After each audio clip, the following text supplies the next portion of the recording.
Howdy, yokes. Before we get started today, we just want to let you know that this episode of Bacon and Eggs is brought to you by our patrons. We want to build this thing to be as big as it can be, and we want to make more podcasts, like a lot more podcasts. We have so many ideas for podcasts. We have like a bajillion podcast ideas, but we can't do it alone. If you enjoyed this episode and want more Bacon and Eggs, head over to our Patreon page at patreon.com/baconandeggs and check out our new $10 tier, which grants you access not only to our bonus show, The Hash Browns, but you'll also get the unedited episodes of Bacon and Eggs, which come out like 2 to 3 days early. So you can hear all the behind the scenes moments that go into making an episode. We could really use your help to make this podcast the best it can possibly be. So thank you for donating, and thank you even more for listening.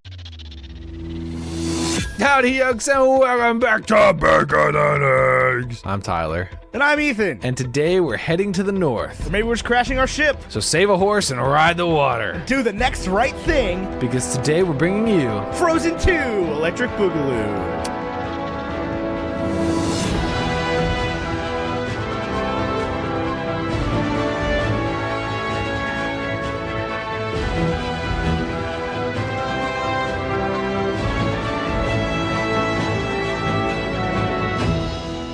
Ethan, before I get into the stats, I just want to tell you something. Yeah. I'm dying. Are you dying? That's what I heard. I am so sick. Earlier I sent you and Mary Clay a text of Harry Potter, and I got in the response, Ethan, I'm dying. Directed to me in a group chat. Well, I wanted Mary Clay to know that I was dying in case she needed to cover for me. So that was, fortunately, she was supposed to record tonight. Unfortunately, her guest had to reschedule. So could have been fortunate again. But here is Tyler. Very sick. Rocking it like a hurricane. Rock you like a hurricane. All right. Frozen 2, Frozen II, was directed by Chris Buck and Jennifer Lee. It was released on November 22nd, 2019, just 3 days ago. It was on an estimated $170+ million budget. So many millions of dollars. So many millions of dollars. But opening weekend, it's already made back $358.5 million, which is so many dollars, Ethan. That's the biggest ever for an animated movie. So many dollars. It got a 76% critic rating and a 93% audience rating on Rotten Tomatoes and a 65 on Metacritic. Now I'm going to let you talk for a little bit while I die. Well, before we get too far into it, I do have a negative review from a professional critic at the Wall Street Journal. I say professional because I don't know how much the Wall Street Journal knows about movies. I have no idea. They could probably just be like, hey, Associated Press, can you please give us a film reviewer? But it just seems like the Wall Street Journal would be like, bull markets on this one, guys. Bull markets. Actually, I think bull market is the good one. I don't know how stocks work. Anyway, John Anderson of the Wall Street Journal says, the whole thing left me cold. Partly because there's no actual villain and thus very little concrete drama. It's called Man vs. Self, okay? And you learned about it in 11th grade English, John Anderson. You could call this Man vs. Self. You could also definitely call this Man vs. Nature. You could. I've got a positive Or Man review vs. God? There's a villain here. It just doesn't call itself Hans. Yes, although he is in it. I've got a negative review, or a positive review from Richard Roper from the Chicago Sun-Times, from like Ebert and Roper. So that's really the only review that matters. He says, one of the most beautifully animated films of the decade, filled with stunning visual pyrotechnics and incredible attention to detail, which I feel like is very careful to not say, yeah, this is a good story. I mean, like, here's my thing. If this is one of the most beautifully animated movies of the decade, if you say this is the most beautifully animated movie of the decade, it's the most beautifully animated movie ever. Yeah. Like, we've gotten better at doing that. Right. This decade is better than the last ones. I would say that this is one of the most, if not the most beautifully animated movie ever. I would agree. I think there's some contenders. You got to look at Good Dinosaur. No, you don't, actually. I do. This is so Good much Dinosaur's better than so Good pretty. Dinosaur. Just in terms of like, here's the thing.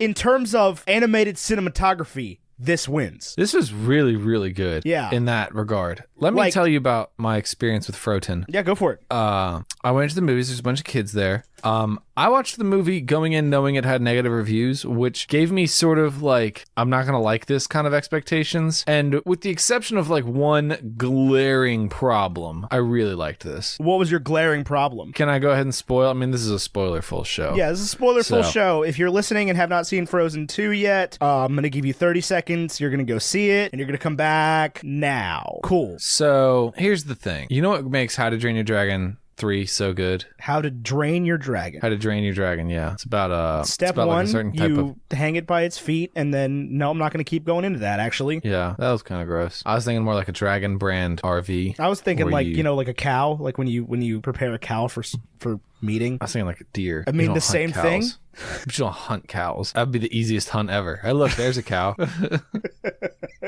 Boom. It's in a field. Done. It doesn't move a whole lot. And if it does, you probably just hit another cow.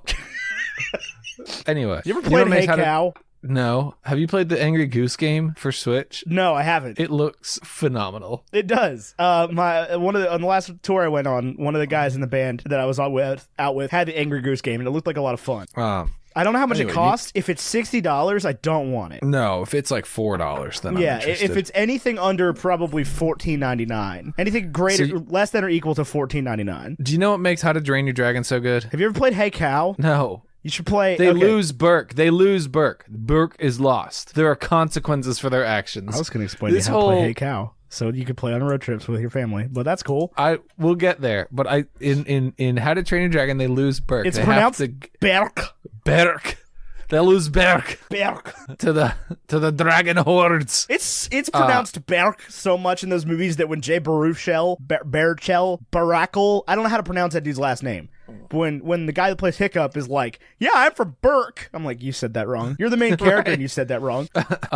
They lose Burke. You know what happens in Frozen 2? Arendelle just like, oh, the dam doesn't matter. Well, I know that they're totally going to lose Arendelle in Frozen 3. Electric Boogaloo with 3 O's. Frokio Drift? Frokio Drift.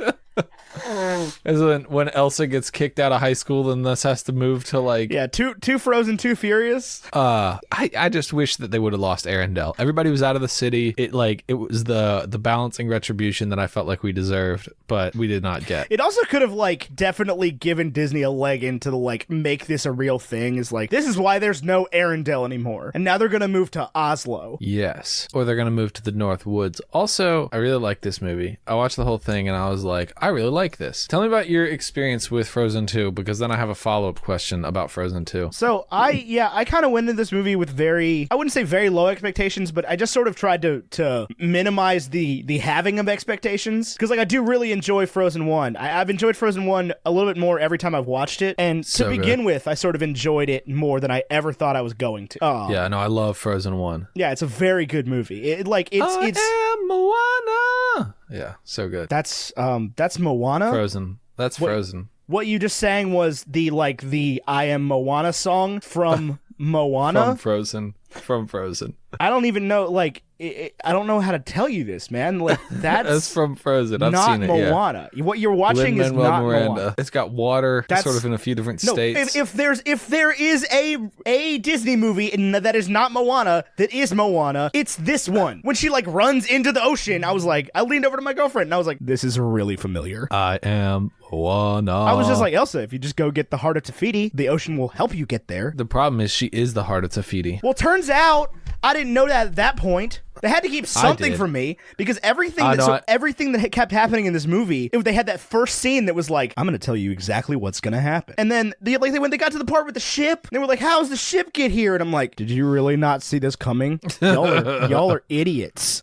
I really thoroughly enjoyed this movie. I enjoyed this a lot more than I thought I was going to, because I had also heard sort of negative things about it. And even still, I've heard a lot of hardcore Disney fans being like, yeah, it was okay. I don't get that. This movie was so good. It was so good. Let me follow up that question. I don't know how lukewarm or hot or frozen you were with the first soundtrack, but I know that was banging in my vehicle for probably 6 months after I saw Frozen. The craze hit me hard. I will say with Frozen 2, I have not opened the soundtrack, because despite, Jonathan Groff getting a real song and Olaf getting a better song, I felt like the great things about the first one were Love is an Open Door, First Time in Forever, Let It Go. and I didn't get anything even close to that quality this time around. Yeah, I think the songs are definitely much less timeless. Yes. For sure. It's like I've been struggling to sort of remember the names of the songs. I know there's one that people keep telling me, like, oh man, you're gonna listen to it afterwards, and you're gonna be like, oh my god, so good. But I mean, with the exception of I haven't really ever listened to the Frozen soundtrack. Like, I don't think there's been a time I've gone and listened to Frozen Heart a couple times because I sang that in like choir.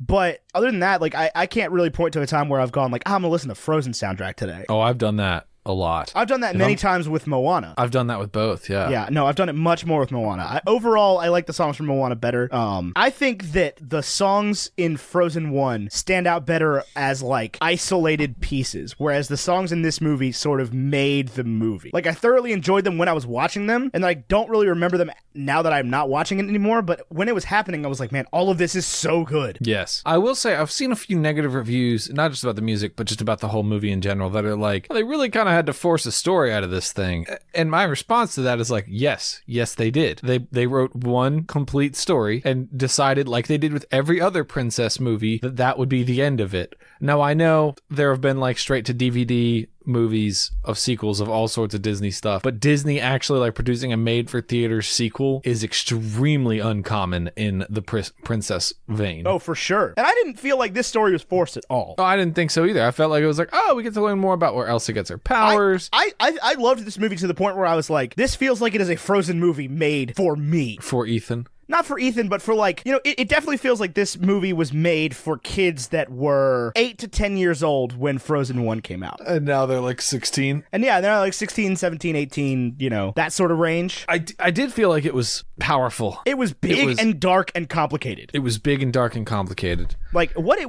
were the kids in your theater like? Because I went to an absolutely slam-packed theater full of people, to the point where there was a group next to me that put like 14 people in 8 seats. So I know we've talked about this a little bit.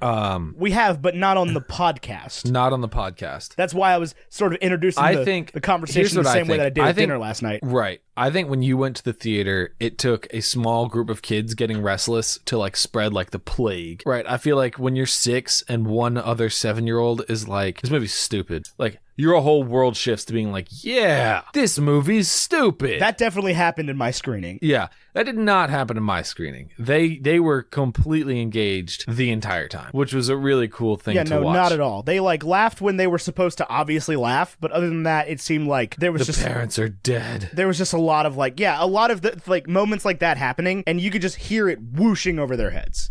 Yeah, I did think the jokes were pretty age diverse. I laughed at the jokes. There was moments in there when like, oh, this is going to captivate any child audience. You know what gets me about grown-ups who like never watch Disney movies after their childhood, like they just didn't watch movies, is they'll pop in a Disney movie and be like, oh my gosh, I love Disney because they put in all these adult jokes and it's so funny. I do not get that. I don't watch Disney movies and think like, oh wow, look at all these adult jokes. I just think that these particular grown-ups are not giving kids enough credit. No, I think that you're in the wrong here. No, like Shrek, that's got adult jokes. Correct. Shrek walks up to the castle. Disney, but no, that's the thing is nobody stopped watching Shrek. Well, that's the thing. Shrek is great, but like he walks up to the castle and is like, maybe he's compensating for something. That's an adult joke. Disney has always been slicker about it, is the thing. Oh yeah, Shrek's just straight up not a kid's movie. there are jokes that like the kids aren't getting those jokes. I know because I was a kid and I'm now not a kid. And I watched Toy Story and I'm like, man, he really said those things. Like there's things that that they say in the Pixar movies especially where I'm like, has that always been there? I don't know. I guess I just don't see it. Maybe I had a very advanced level of joke comprehension as a youth. I don't know.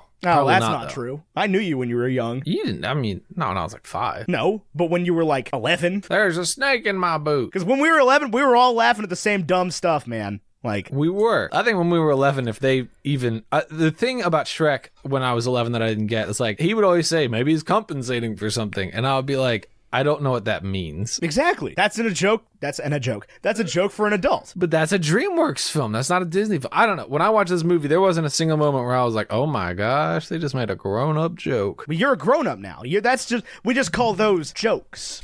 That's true. This is like, I mean, you can say this, but this is like an observed phenomenon among people. I don't know. Maybe I just don't see it. Maybe that's not the reason I like Disney movies now. I like them for the family-friendly humor too. It's not like the only thing that can make me laugh is when there's a little compensating they joke. do family-friendly humor better than other companies is the thing. That's the truth. The family-friendly humor in like Minions movies is just dumb. Yes, I'll tell like you. In this movie, I was laughing at stuff the kids weren't laughing at, but I was also laughing at the stuff the kids were laughing at. Yeah. When the kids laughed, I'd be like, ha ha ha ha. This movie suffers from a thing that more and more animated movies and like family-friendly movies are suffering from, and it's just sort of a thing that's going to happen. But like family-friendly movies are starting to adopt good comedic timing as opposed to like wait for the kids to laugh timing. Yes. Because that whole scene where Olaf is recounting what happened in Frozen 1, I heard the first joke. I'll tell you, I do have a minor complaint about that. I thought that Olaf recounting it was funny, and I thought her blowing up Hans was funny, but I also felt like you don't need to keep referencing Frozen 1 so tongue-in-cheek. What do you mean? I just felt like they were like, hey, this movie's good because it's, you remember Frozen 1? That was good. I was like, no, this movie's good on its own. I mean, I definitely feel the opposite of that. I left the theater going, man, I'm really glad they didn't spend the whole time referencing Frozen 1. Oh, I felt like they did. I did not feel like that at all. There was barely any song callback at all. There was an entire song called Reindeers Are Better Than People. That's the song from the original. It's called Reindeers Are Better Than People Continued. Oh, well, he literally said it the first time. He was like, I know you reindeers are better than people. Yeah, because it's the song from the first one. Right, but he said that one line and then went into a whole different song. Yeah, people will break you and I you. Oh, man. I love the first one. I love both of them. Who am I kidding? This is a genuinely good trip to the movie theater. I was like, man, this is... As of right now, I've seen it once. And as of right now, November 25th, 2019, I like this better than Frozen. No, I don't. By like a wide margin. I liked this story much more. I was captivated by the world, by the characters, by the introduction of new characters and new ideas and people that have been trapped in the fog for 30 years. I liked the whole thing. I enjoyed Anna's story arc. I was shocked when Anna didn't have fire powers, but that's just me. Yes, I definitely thought for sure we were going to discover that Anna was a like fire mage. Everything changed when the Fire Nation attacked. Did you think the colonists were going to be the ones to attack first? What? What do you mean? The, like, Arendellians. Oh, yeah, 100%. You did? Yeah, when he was telling that whole story, I'm like, oh, man. I was obviously, this is the point, and it's like, you know, they gotta, like, I don't want to say dumb it down, but it's gotta be a little bit obvious for the children listening, compared to, like, me, an adult who's watched hundreds of movies. Right. And is, like, familiar with plot devices. I'm like, oh, man, what's up, bud? I guarantee you this story isn't happening the way you're telling your children it's happening. Yes. But I don't think that he knew, did he? That his father was the one that started No, I don't think war? he knew. I don't think he was being a bad dude. I don't think he knew. I think he saw the battle and that was it. I mean, that's how the story was told. But me as the, you know, skeptical movie goer was like, I bet it didn't happen that way. Right. I feel like the side that says we don't know who started it is the side that started it. Usually, yeah.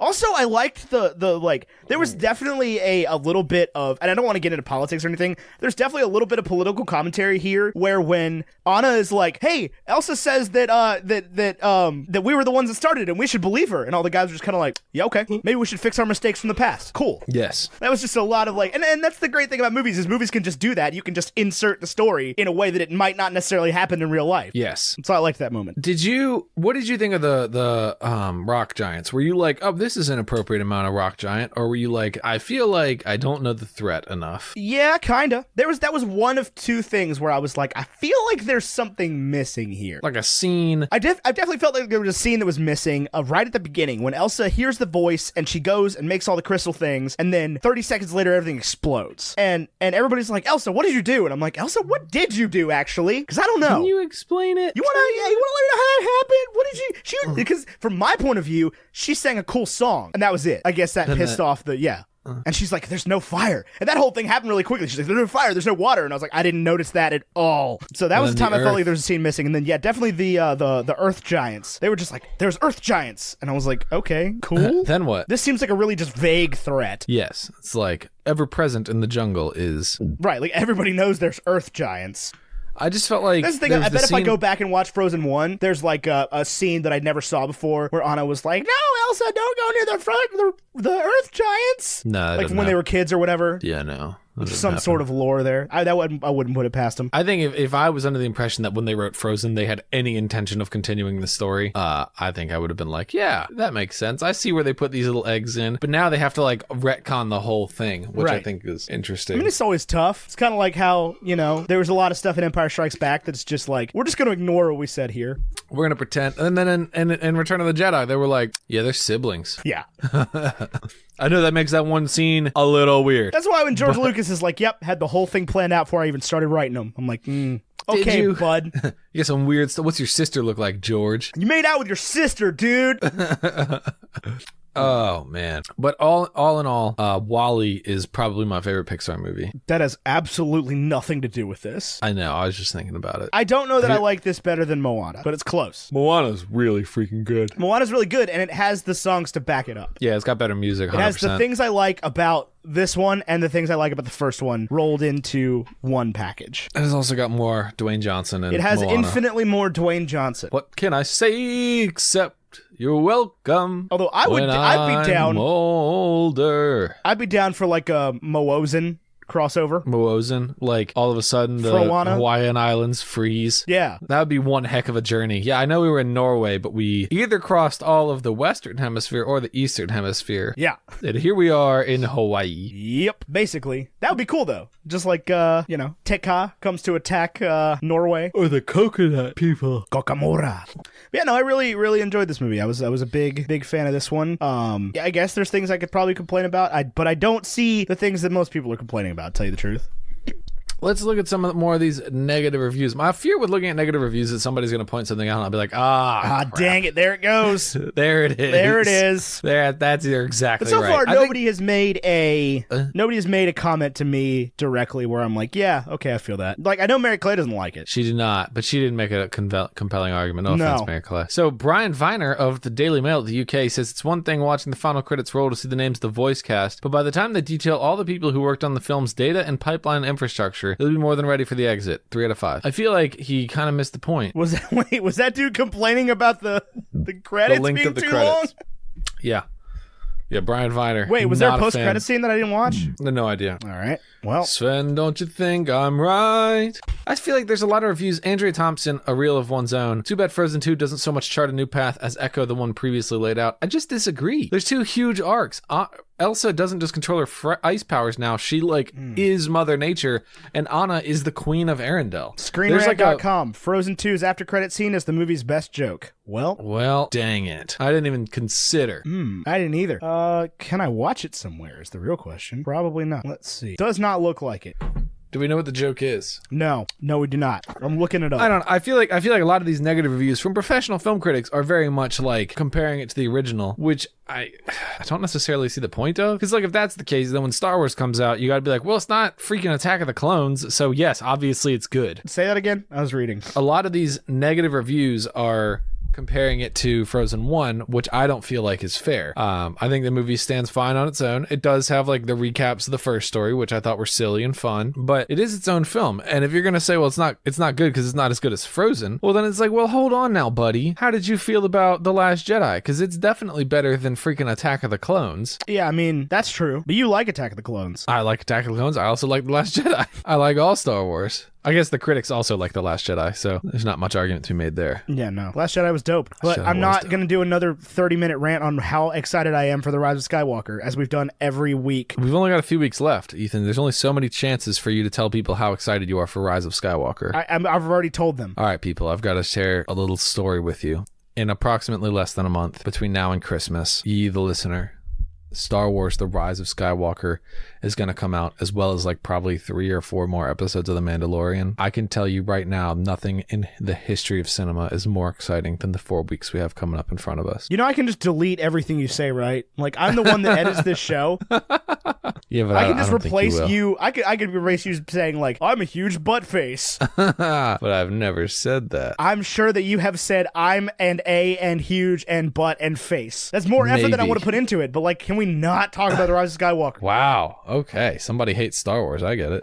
If only I could throw something at you through Skype, I would. I'm sick, Ethan. I'm dying. And do you know what Gatorade I'm drinking right now? Probably like grape. Is that your final answer? No, it's obviously yellow. No, it's not. It's grape. Is it grape? A little Riptide Rush. Why did you Emily... buy? No. Hold on. Whoa.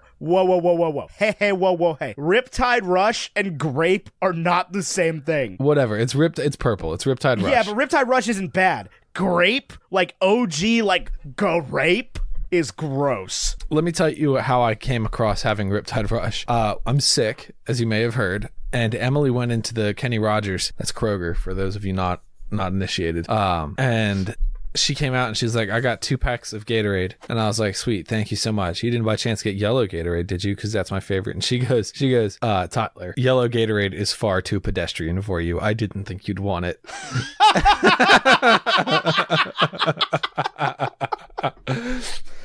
And I was is that a true story? That's a true story. I'm texting her right now. It's like, no. She did not buy blue either, which is good because blue is trash. But yeah, but light blue is dope. No, any blue Gatorade is trash. We call it Gatorblade because I'd rather drink. I literally just texted her blades. And said, I've never been more proud of you. She's gonna be sitting at the table and she's gonna be, what the heck? Why did Ethan just text that to me? I'll explain it. I've got a question from a longtime listener of the show. John Negroni wants to know, can somebody please explain Billie Eilish to me? And I would like to take this opportunity to say, John, Billie Eilish is absolutely no different than any other pop singer that's ever come out and been a hit with the youth, but not with 30-year-olds. Correct. That's the whole thing. She's literally the bad guy to John. she's she the represents next big a thing that he can't handle. The thing he can't handle is growing older, right? Correct. Sorry, John. I don't mean to put you on blast here. It's all of us can't handle this. All of a sudden, there's a new pop star, because it's the same reason I don't like Billie Eilish, right? Where I'm like, hey, stay in your lane, youth. Right. It's my generation that makes the music. Thank you. Right, give me back One Direction, please. Cannot tell you how excited I am for the Harry Styles album I still don't know the name of. Is it called Watermelon Sugar? It is not. That's the song. Watermelon Sugar by Harry Styles is a banger. Fine Line is the name of it. Fine Line or Fine Lines? Fine Line, singular. One fine, one line. You can buy a Coke Bottle Green double vinyl of Fine Line for $37.98 from harrystyles.co.uk.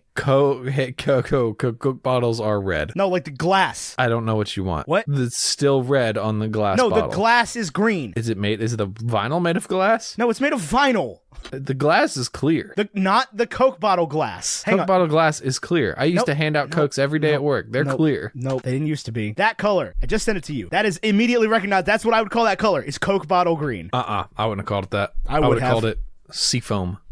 Anyway, I'm excited for Fine Line by Harry Styles to come out, which is not a sentence I ever thought I would say, but I did go back and listen to more than just Sign of the Times from Harry Styles' last solo album, and he does like classic rock. It's good. It's a good rock and roll music. Rock and roll. Say rock and roll. Oh, I'm dying. I know it's only rock and roll, but I like it. You're not dying. You just don't have anything good to do. I did feel like Cameron. I will tell you that. I was laying in my bed. Can I tell you my anxiety dream I had? I know people telling people about their dreams is only boring, but let me tell you about my anxiety dream. Okay. So in my dream, was at the Grand Canyon, which was cool. It was like sunset, and I saw a color purple I'd never seen before of the sunset over the Grand Canyon. But my anxiety was that I was going to fall into the Grand Canyon. Like, I was like petrified because if I go any closer, I'm going to fall in. I'm going to fall in and I'm going to fall. I did not end up falling. I ended up going to a shop where they sold like outdoor gear. And then as soon as I walked in, they handed me a cola. And I was like, oh, I used to do this. I used to work at a store that handed out clear glass bottle Cokes to every customer that came through. But I was still stressed about falling into the Grand Canyon. I mean, I feel like that's a pretty okay thing to be stressed about. Like, I'm glad you didn't say, like, I was like, oh, it's like a phobia. Because, like, that's a pretty decent thing to be afraid of. Like, if you're at the Grand Canyon. Now, if you have a fear of falling in the Grand Canyon and you've never been to Arizona in your life, then, like... That's where I was. I woke up, I was like, Emily, I'm very scared right now. And she was like, why? Shut up. And I was like, no, dead serious. I'm horrified. And she was like, okay, should we go get the baby from daycare? And I was like, no, hold on, I gotta tell you about this. And she was like, I really don't care. And I was like, I am going to fall into the Grand Canyon. I know that this is going to happen. And I think this anxiety comes from the fact that I'm going to Vegas in 2 weeks. And obviously Vegas is not at the Grand Canyon, but it's a lot closer than I've ever been. Closer than you've ever been in your life to the Grand Canyon. Yeah. But also, like, you're probably not going to just, like, trip and fall a couple hundred miles. Be like at the Bally's casino and be like, oh my God, the Grand Canyon. I've fallen and I can't get up because I died. Literally, when I typed, I got how far is the GUR, and it said how far is the Grand Canyon from Las Vegas. How far is it? Is it like 100 miles? It is like 274.9 miles. That is a drive. I will not be able to do that. That's a Dr. Ive. 4 hours and 16 minutes. Yeah, I think if I rack up that kind of miles on my rental car, my company's going to be like, where did you go? The Grand Canyon? And I'll be like, yes, I did. And I'll be happy to report I did not fall in. I did not fall in. I thought about falling in a lot, but I didn't do it. Just as a follow-up, I texted Emily and said, I've never been more proud of you. And she said, me? Question mark, question mark? What did I do? Question mark, question mark, question mark. And I said, Tyler just told me about the Gatorade. And she responded, bahaha, yellow Gatorade is for plebes. Yo, Gatorade is the best Gatorade. It's literally the worst. It's the vanilla ice cream of drinks. Let me tell you something about vanilla ice cream. Dear listener, if you love vanilla ice cream, that's okay. Don't let your friends go to an ice cream store and be like, hey, you suck because you like vanilla ice cream. And when you're playing Codenames with your friends... I'm sorry. If you go to an ice cream, like an ice cream shop, if you go into Blue Cow Ice Cream and you're like, yeah, let me get the vanilla, I'm gonna look at you like you have a full lobster crawling out of your nose. Can I tell you, I went to Blue Cow this week. You'd be so proud of me. I got ice cream. And we got a flight, and we got all weird flavors. And the first bite of the goat cheese and blueberry was my favorite. But then following that up, the salted caramel ganache was that sounds really good. Resistance. Yeah. Yeah. Also, yeah, the goat cheese things are usually like a first bite thing. Yeah. And I was like, oh my God, you have to try. I don't like it anymore. Yeah, it's like Pepsi. And Pepsi just sucks. No. The first sip of a Pepsi is better than a whole bottle of Coca-Cola, but every other sip of Coca-Cola is better than every other sip of Pepsi. Like, the whole bottle of Coke is better than the second sip of Pepsi. That's why they used to do the Pepsi challenge. They knew people would win because they only made them take. They knew Pepsi would win because they made them take one sip. People were like, "Oh yeah, Pepsi's really sweet. This is dope." I think that they won because Pepsi was like, "I will give you $500 to say Pepsi is better." No. It was a blind taste test. Yeah, I'll give you $500 to say the first drink is better. Okay, I'm gonna need you to go on YouTube. Not during this recording because it takes like 17 minutes. But I'm gonna need you to listen to Malcolm Gladwell talk about spaghetti sauce. It's all the same, right? No, you need to watch. Everybody listening to this podcast right now needs to go for. Well, no, you need to finish the episode and then you need to go. We've already got the download. Go to YouTube.com and type in Malcolm Gladwell spaghetti sauce TED Talk. Tell me honestly, Ethan, blind taste test. Could you identify Pepsi, Coca-Cola, Dr. Pepper, and a fourth? First of all, I could definitely identify which one of those three is Dr. Pepper. The one that tastes like Dr. Pepper. The one that tastes different. Yes. I don't know if I could do it, man. I know I could do the Dr. Pepper part. I think the harder challenge is the Coke versus Pepsi than the Coke versus Diet Coke thing. Diet Coke tastes completely different than Coke. Yeah, everybody who says that Diet Dr. Pepper tastes exactly like regular Dr. Pepper they're lying to themselves. No. It may be, you can think it's a very good diet soda all you want, but no taste test ever would somebody be like, these are both regular Dr. Pepper. Here's the thing, is if regular Dr. Pepper is like a 10 on how good it is, or how much it tastes like Dr. Pepper, Diet Dr. Pepper is like an 8 on how much it tastes like Dr. Pepper. Whereas like Coca-Cola is a 10 on how much it tastes like Coca-Cola. Diet Coke is like a 1. Like, it's like, oh, this is a completely different beverage. No, so is Dr. Pepper, dude. I don't understand this. I've never understood this. Dr. Pepper, I will say this 10 out of 10 tastes like Pepper. Dr. Pepper, and Diet Dr. Pepper, 10 out of 10 tastes like Diet Dr. Pepper. There's no overlap whatsoever. They could be different brands. I think you taste aspartame wrong. It's disgusting. What do you put in your coffee? Creamer, because I love myself. What kind of sugar? I buy like creamer. What kind of creamer? Depends on the season. No, it doesn't. I'll tell you, I've played around with depends upon the season my whole life. What it comes down to is if it's not Coffee Mate French vanilla, it's bust. First of all, I'm not buying anything from Coffee Mate ever. Why? Coffee Mate is the yellow Gatorade of coffee creamers. It's for plebs. No, plebes, and let's just let people enjoy things. Just a little. I'm not. You're the one criticizing me. I know. But because I'm criticizing you for criticizing people. No, you're criticizing me for not liking Coffee Mate and also drinking creamer that isn't French vanilla Coffee Mate. I've tried everything else, and it all comes out. Truth be told, I do not know who. I have no idea who makes the coffee creamer that I have right now. It is Cold Stone melted ice cream flavored. Do you ever drink your coffee black just cause? Yeah, me too. I will also drink it with a packet of sugar or a packet of Sweet and Low. What kind of sugar? Oh, sweet and low. Here we go. That's aspartame. Okay. You said you didn't like the way it tasted. You said I Dr. don't, Pepper tasted. but if there's nothing else on the table, I'm going to drink that. Oh, no, I love aspartame. I think what it is, you've got a certain type of a palate that really tastes everything's made of chemicals, but really tastes the chemicals. Yeah, I'm dying. Anyway. Well, we're done soon. Let's look at the songs from Frozen 2. That song is not called Do You Want to Build a Reindeer Part 2 or whatever you said. You're right. It's called Reindeers Are Better Than People Continued. Nah. It's called like Lost in the Woods, isn't it? His next song is called Lost in the Woods, but 26 seconds. Oh my God, it's 26 seconds. You're complaining about 26 seconds before some of the best. Oh gosh, I just slacked my microphone. For some of the best stuff in the entire movie, you're gonna complain about 26 seconds. No, I'm not complaining about. I love the movie. I thought it was great. Listen, I'm just saying there was a lot of callbacks. No, but you're like, oh, there's too many callbacks. It's got 26 seconds. That's what he sounds like. I know. That's why I'm giving you the voice. What did you think of Lost in the Woods? That was a banger. I don't get the problem everybody has with it. I think it's just silly. Okay, and so what? It's not as silly as In Summer. That's what gets me.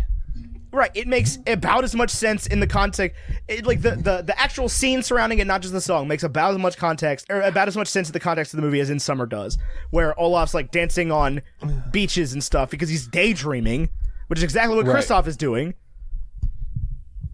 in the song, and I thought the song was a banger. I have no problem with it. I don't feel like it would be out of place in any like modern musical. They all have, not all of them, but a bunch of them have weird things they throw in there. Yeah. I would agree. I love Groff sauce. You know what I'm saying? Don't say that in front of me. I love Groff sauce. I'm seeing Hamilton this Sunday. This white man won a Tony. Well, he was. He won a Tony for it. He was nominated for a Tony for it. Whatever. He's not touring with it. Leslie Odom Jr. got the Tony for it, but he did win a Tony for Spring Awakening for some stupid reason. Because he's Groff sauce, and we all stand. I still disagree with him getting a Tony nominee for Hamilton, but I do too. I think that that's some bullcrap on the part of the Tone Academy. Yeah, a Cad Tony. Well, no, I thought he did a great job in this. I enjoyed the song. I thought it was really cool that they had like a big like musical number about a guy feeling vulnerable because somebody that he loved isn't around anymore. I thought that was important. I felt good about that. I enjoyed the song. I enjoyed that he wasn't like just a duet between him and himself as Sven, because that got really old really quickly. Oh, you talk for them too?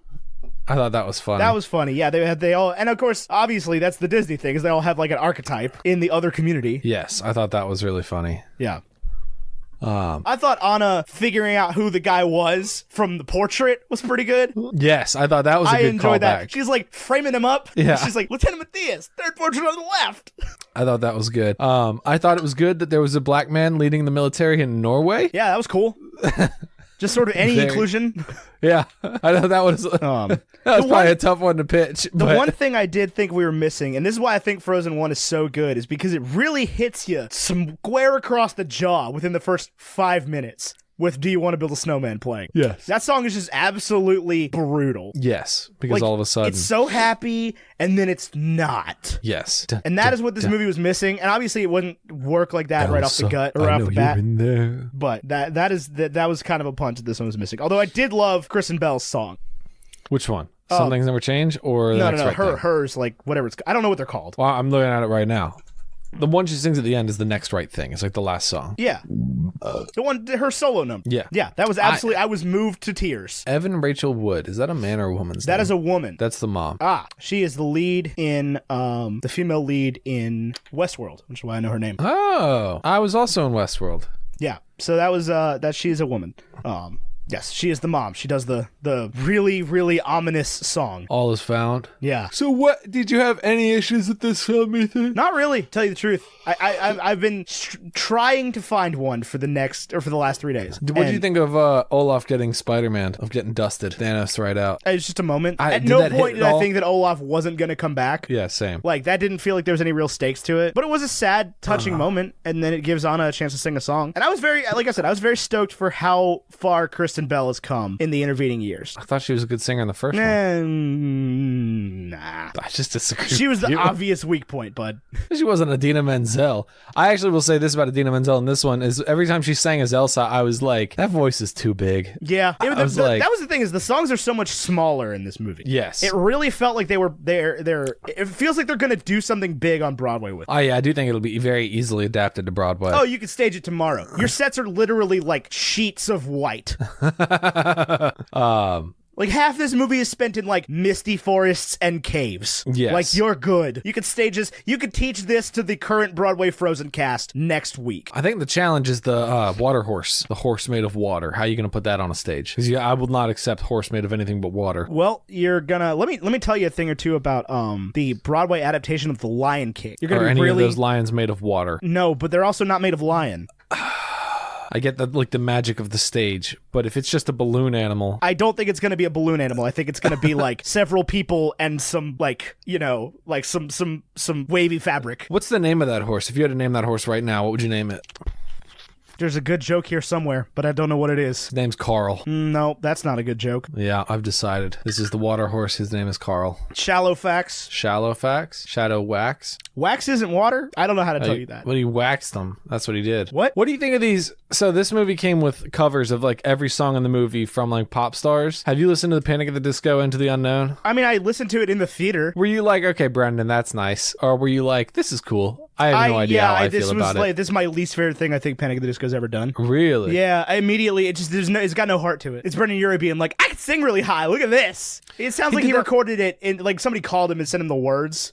He was like, yeah, okay, give me 20 minutes. It's got no emotion to it at all. It has horns. I like that. I'm listening to it now. I listened like the first 5 seconds of the theater because I was like, I want to go home. Right, that doesn't have anything to do with Brendan Urie. Well, I know, but it I has everything to guarantee do you, with... I would bet you money he was sent a backtrack. I do like the Casey Musgraves version of All Is Found, but this is not a new thing because they got Alicia Cara do How Far I'll Go. Yeah, they did the same thing with Let It Go and Demi Lovato. They do that on a lot of movies. Did that play after the movie though? Yeah. Did it? Huh. I don't know. I didn't see Frozen in theaters. I don't remember seeing Frozen in theaters, And I don't but watch I know the credits when I watch a movie at home. Do you just like, okay, there's the climax, click. No, I mean, I wait for the movie to end and then I turn it off. I'm like, okay, what am I doing next? Watching another movie. Because it goes back to my days of DVDs, where if I let the credits play, it will inevitably just take me back to the freaking menu. The looping menu screen, yeah. It'd be like, let it go, let it go, let it go, let it go. Love isn't open, let it go.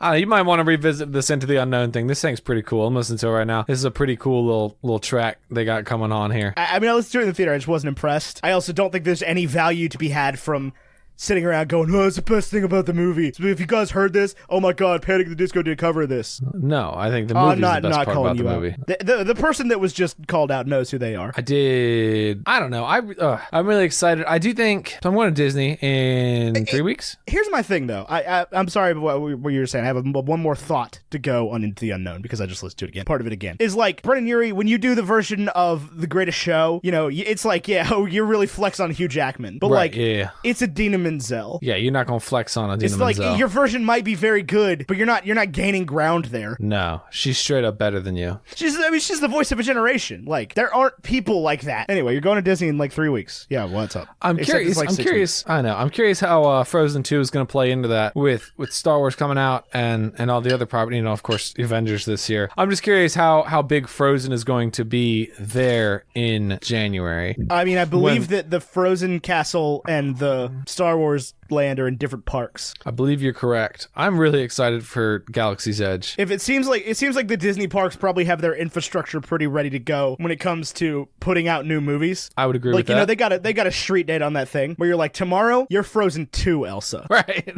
You wear the new costume and you put your hair down. Yeah. You look cooler, more adult. Yes, you are more grown up. You have matured. You are no longer Queen of Arendelle. You are Mother Nature herself. Here. I'm going to need you. Hey, Sadie, person that plays Elsa, I'm going to need you to be drawn better tomorrow. You know her name's Sadie? It's just the first female name that popped into my head. That wasn't Elsa. Jamie. Would you ever name your child Elsa? No, absolutely not. That is a thing. That is a thing that this movie has ruined. What? Naming your kid Elsa. Why? Because then you're that person that named your kid after Frozen. You can't be that person. What about Anna? That's not how American names work. That's Anna. We call that Anna. I think it was ANA. You'd know that's Anna. Nope, that's still Anna. I think you could name a kid Anna. I don't know how you would communicate that. Like to a substitute teacher. I don't want my kid to be named anything they're gonna have to correct the teacher of. Like, actually, it's pronounced this. Okay, yeah, so that sucks for like what, 12 days in your first 18 years, but No, it's much more than that. Because like look I how don't know, often if you answer the phone- look how often we get texts from Mary Clay about people getting her name wrong. that's true. I don't want to saddle my kid with somebody getting their name wrong constantly forever. I don't know. I feel like if you call Anna and she's like, "Thank you for calling WBNE. This is Anna." I don't know. I just feel like my kid's already gonna have a name that's spelled wrong. Why is attached your to kid them. name? Oh, Edgehill. Yeah, and believe it or not, Kate gets it just as often as I do. Because she spells Kate wrong. She spells Kate wrong, but her last name's also spelled wrong. Is it 2 T's or 1? It's 2 L's and 2 T's. Yeah, I would have thought 2 L's, obviously. No, Eliot is a name. Eliot makes that But you first definitely E can't. long. I wouldn't name my kid Elsa. Like, give it maybe 10 years. What about Maui? Would you name your child Maui? No, I am white. Yeah, I feel like that'd be insensitive. Although I feel like you could have said the same thing about Dwayne Johnson's kids. Or Dwayne Johnson's parents. Like, don't name your kid Dwayne. He's not white. Is Dwayne a white name? Yeah. Oh, like Dwight is a white name. That's the same name. No, it's not. Yeah, it is. Anyway, yeah, I would not name my kid Maui. I would not name my kid Moana. I would not name my kid Auli Caravallo. Would you name your kid Steve Rogers? That's the real question. Yeah, one name, no space. Yeah, Steve this Rogers, is my Alexander son. Etchill. Yes. Who'd be like, oh, SRAE. You're like, no. Just SAE. Just S. Just S. That's America's. That's America's Steve, butt right there. Is that short for Steven? No, it's short for Steve Rogers. What's the other? Is that short for? I do love the tweet. It's like, I'm gonna name my kid Mayonnaise and then call her May. Some people are like, hey May, what is that short for? Nothing. Definitely not mayonnaise. Yeah, that's pretty funny. No, it's short for lizard. Liz and Lizard. That's Yeah, what it Liz and Lizard. Although they get some pretty wackadoo names out of the name Elizabeth. Lizzie, Beth, Betty, Yeah. Eliza. Eliza's expecting me. That one can be shaken out a bunch of ways. Ellie. Would you name your kid Elsa? I don't know. I wouldn't be opposed. I think I'd have other names picked out first. I do like starting the names with vowels, though. That's a worthwhile tradition. There's lots of vowel names that aren't There are Elsa. a lot of vowel names. Lots of names, like Olivia. Yeah. You should That's name what the I'll do. next. I'll You name should, mine- you should have another daughter named Olive, just to really screw them both up. Or just Olivia again. Olivia 2, the sequel. That's her middle name, the sequel. Do you think they'd let me if I was in the hospital and they're like, what are you going to name her? I'd be like, Olivia. They'd be like, are you sure? I'd be like, yeah. This is the crazy thing is they always talk about like other countries where like in America you can name your kid whatever you want. You know, Yeah. as long as it's not like hate speech or whatever. And even then. It's like if feel I wanted you to can name get my away with a lot kid of like stuff. if I wanted to name my kid Neckbeard Daniel Carlin Edgehill, like they'd be like, I mean that's a weird call, but okay. But they talk about other countries like in Italy, it's like against the law to name your daughter Andrea, and it's like, do Really? they have a cop standing at the hospital like, hey, whoa, chow, buddy, can't do that. Spaghetti and meatballs. Let's He's just like, hey, I just said antipasti. food. Can I tell you something about being sick? I haven't eaten anything all day. I had some, well, except for one thing. I had a bowl Chick-fil-A? except for the Chick-fil-A. I had a bowl of Chick-fil-A soup, which, by the way, well done Chick-fil-A on the soups. Very good. Very good. That is some but kind I'm of still not- self-control I don't have. What, to pull up to the To roll to Chick-fil-A Chick-fil-A and be like, window? yeah, can I get a large soup? It's really good. You should try it. But even that, I don't feel like it's going to stay down here much longer. And not to mention, that's all I've eaten today. And I'm not hungry, which is very weird. I will say yesterday, I did eat a lot. Yeah. Ethan watched my plate as it grew and grew, and then as it shrank and shrank. As it at vanished. Our Friendsgiving. So I almost bit into the plaster. What are plates made out of? Porcelain. Porcelain. Plasters, That's which what your I said. walls are made of. I know. I was like, that can't be right. I mean, it'd probably be equally gross to eat. That's a video challenge right there. Taste test. Can you tell the difference between porcelain and plaster? It's like crunching, but it's deadly. Here's the thing. It's really sharp. Dear $10 a month listener, I know that you keep hearing me burp, and I'm sorry that I keep doing that. But if I wasn't burping, I would be vomiting. Do we need to go ahead and wrap this up? Where are we? Hold on. Let's see. Are we at a point? We're at an hour we can 11. let's get 5 more minutes of genuine content. Okay. I Genuine feel like we haven't been very funny content. on this episode. And not that I'm trying to You say know- like, oh, hey, let's make a pact to be funny for the next 5 minutes, because that just won't turn out right. But like, we've just talked about a movie. How do you make an octopus laugh? 10 tickles. Tentacles. Is that the answer? That's the only joke I've ever heard. That's not true. Is that the actual answer though? Yeah. Okay. Just the way Yeah. you said it was like, oh my God, I'd never thought of that before. No, you Like, give it a actually, feather. I was going to say you throw them at the wall. Your answer's way better, man. Oh, hold on. There is a type of joke. I'm just going to read the internet because this is what our podcasting has devolved to. Hold on. You gotta. Are you ready? Oh my God, these are so bad. No, I don't like any of these. Knock, knock. Who's there? To To who? whom? That's all I got. There's So a lot of these jokes. I Google searched top 10 jokes of all time. Yeah? What do you And got? I got to a list. It says top 100. It's short-funny.com. Top 100 funny jokes. And the list starts with 2. Not 1, 2. Not 100. Not 100. It starts with 2. What's the number 2 best joke ever? It's Or is it super racy? It's not. It's not particularly funny either, and it's a little bit dark. But See, I've got some dark jokes here. These are 3 quotes. It's like a meme. You got it. It'd be better read. But it says, Doctor, I'm sorry, you suffer from a terminal illness and only have 10 to live. Patient, what do you mean 10? 10 what? Months? Weeks? Doctor, 9. Oh, I didn't like that. Now I'm sad. I've got one here. No, I don't want to read the bad ones because they make me sad. Oh, I used to think this is the funniest joke in high school. Ethan, what's green and has wheels? I don't know. Grass. I lied about the wheels. Antijokeapple.com. Man. This one's not half bad. Job interviewer. And where would you see yourself in 5 years, Mr. Jeffries? Mr. Jeffrey. Personally, I believe my biggest weakness is listening. Oh, man. What a good question. As though the answer to any job interview is anything other than sitting in that chair. Where do I see myself in 5 years? Not here. Doctor, you're obese. Patient, for that, I definitely want a second opinion. Doctor, you're ugly too. Oh, man. Even... 2 donkeys are a roadside. One asked the other, should we cross? And the other shakes his head and said, no way, look what happened to the zebra. Ha! This is the crosswalk. Oh, I get it. Do you remember back in probably 2002 Super Bowl? This is going to be the only... You don't have to beep this because it was in a commercial. They're watching the football game, but the football was played by like lions in the Serengeti. And there's 2 guys watching, and the one guy goes to the other guy, he goes, man, that ref's a real jackass. And the other guy goes, I don't know, he looks like a zebra to me. I remember that. All right, these are bad jokes. Man. Shortfunny.com. Hold on. We've got top 10 funniest jokes from the 2019 Joke Festival. Never mind, these are videos. Go to Joke Fest. Hold on. Oh, yeah. That list also starts with 2. I don't know what's going on here. Everybody knows there's no best joke. Best joke's the one you're telling right now. One-liner of all time. While you're looking that up, I've been watching the movie Brittany Runs a Marathon. Holy crap. If you want to be inspired and you want to cry, get very sick and then watch that movie, and then you'll cry and be inspired. But then you'll also be like, I want to go for a run, but you can't because you're super sick and it's very cold outside. Brittany Runs a Marathon. I've never heard of that. Oh, it's very good. I think it came out this year or last year. It's about this girl who runs the New York City Marathon, but it's like, I don't know, it follows her journey. It's very good. You should watch it. It's on Amazon Prime. Fair. Critical acclaim. Lots of very what good. people consider... A lot of shaky hand camera work. Lots of what people consider the top jokes ever involve death. Yes, I would agree with that. I will say like 2 of the top jokes on antijoke.com. One of them is what's worse than finding a worm in your apple? The Holocaust. Yeah.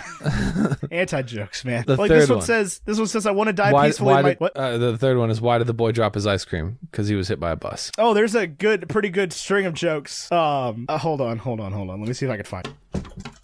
Okay, this is a pretty decent joke. It's a bunch of questions, though, so you got to answer. Okay, I'm here. There are 500 bricks on a plane. One falls off. How many are left? 499. 499. What are the 3 steps to putting an elephant in the fridge? It's like take out something and then put the elephant in. No, right? You just got to open the door, put the elephant in, close the door. Okay. Oh my God, this is an ad for Michael Bloomberg for president. Oh man, presidential ad campaigns frustrate me. What are the 4 steps to putting a giraffe in the fridge?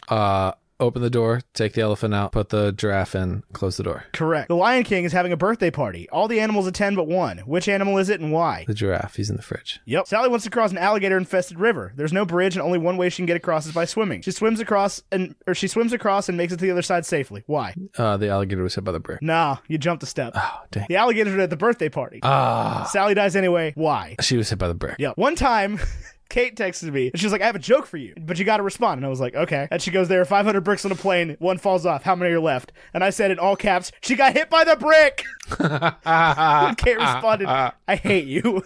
That comes up on my time hop because I saved that question, and that makes me laugh once a year. I'm glad that makes you laugh. I hope that all things bring you joy and happiness, and you never experience pain ever. And this very realistic expectation is to be met. And if you are not happy all the time, I want you to feel like you're disappointing me. Man, Tyler gets really happy all the time. Really boring when he's sick. Oh man, I'm sorry. I'm not trying to be boring. I'm just trying to stay alive. You're not being boring. Boring's the wrong word. You get really, I didn't want to say morbid, but like really just like morbid, aggressive. Huge bummer. Tyler, I'm going to tell you, being sick has historically not been your thing, but like you got a kid now. I know. I'm going to get sick all the time. I'm so not looking forward to it. Oh my God. I'm so not looking forward to it. You know, it's like being sick. It's the worst. I will tell you this one thing. I never get sick, like ever. And then when I do, like right now, my fever is under 100 and I have a pretty normal body temperature, maybe like a 98.2, a little lower than 98.6. But like I do not have a severe fever right now, but the achiness and the cold shivers and the chills, like if anybody gets the man cold, it's me. I am useless when sick. The thing is a lot of the times I'd rather be like properly sick to the point where I'm like throwing up and stuff instead of because just like I don't want to having it, because at least if I'm throwing up, I feel like I'm doing something. Like, or you're justified in being sick. Yeah, I'm justified in being sick instead of being like, I gotta stay home from work. I have a really bad man cold, and I'm miserable. Right. I cannot move. I cannot. I'm tired of playing Pokemon is what's happening. I got a really bad man cold one time where like it was like 5 straight days where I'd feel fine in the morning, and then by like 3 o'clock I would just have this awful fever going on. I'd go home and like get off work at 6. I'd go home and wrap myself up and go to sleep at like 7 o'clock and wake up the next morning like, man, I feel great. I got 15 hours of sleep. Awesome.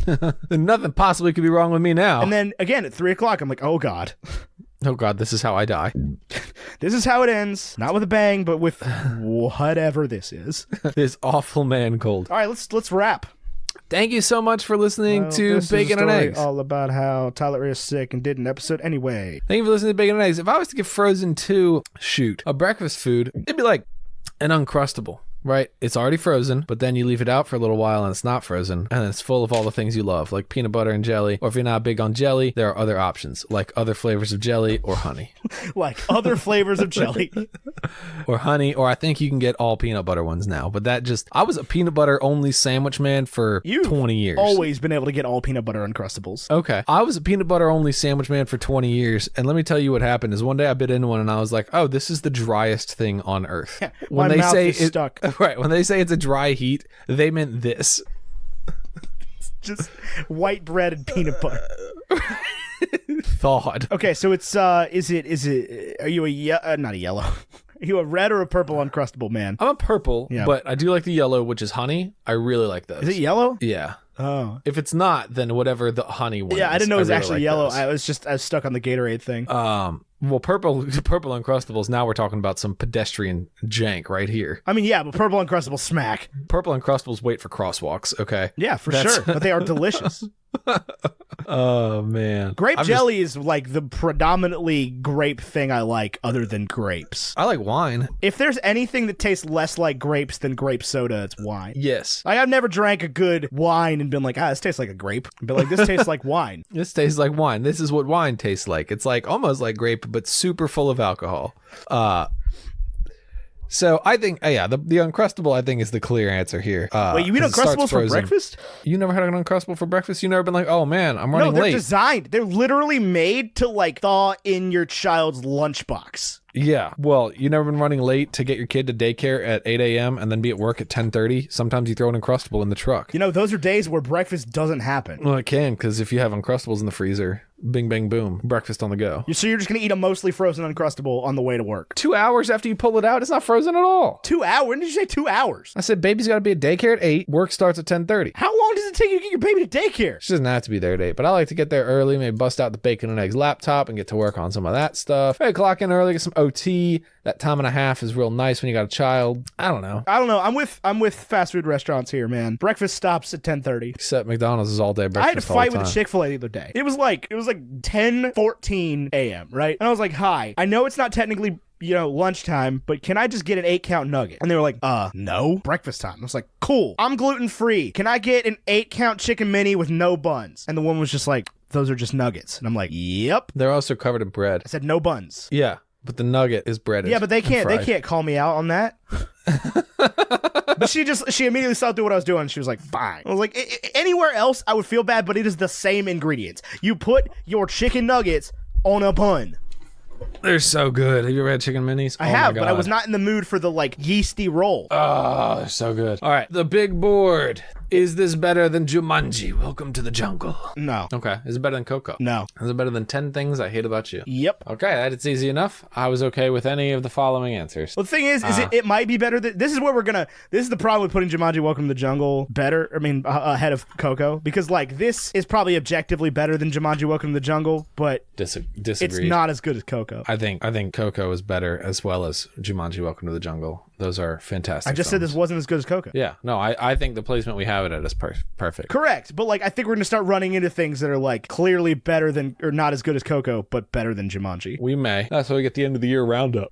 Ugh. Yeah, the thing we totally did. Yes, the thing we totally did. Well, anyway, yeah, let's go ahead and call that one good. Put it in the cans. Yeah. Thank you so much for listening to Bacon and Eggs. You can find all of our social media in the description down below or above. I don't know how podcast app works, to be honest with you, but it's there. You can find us. Additionally, this is the Bacon and Eggs Network. We're a proud founding members of the Bacon and Eggs Network. If you want to listen to another Bacon and Eggs show, check out this one. That's What I'm Talking About follows me, Mary Clay Watt, on my journey through Lord of the Rings for the very first time. Join me each week as I have fans on as guests so we can talk all things rings. That's What I'm Talking About. New episodes every Tuesday wherever you get podcasts.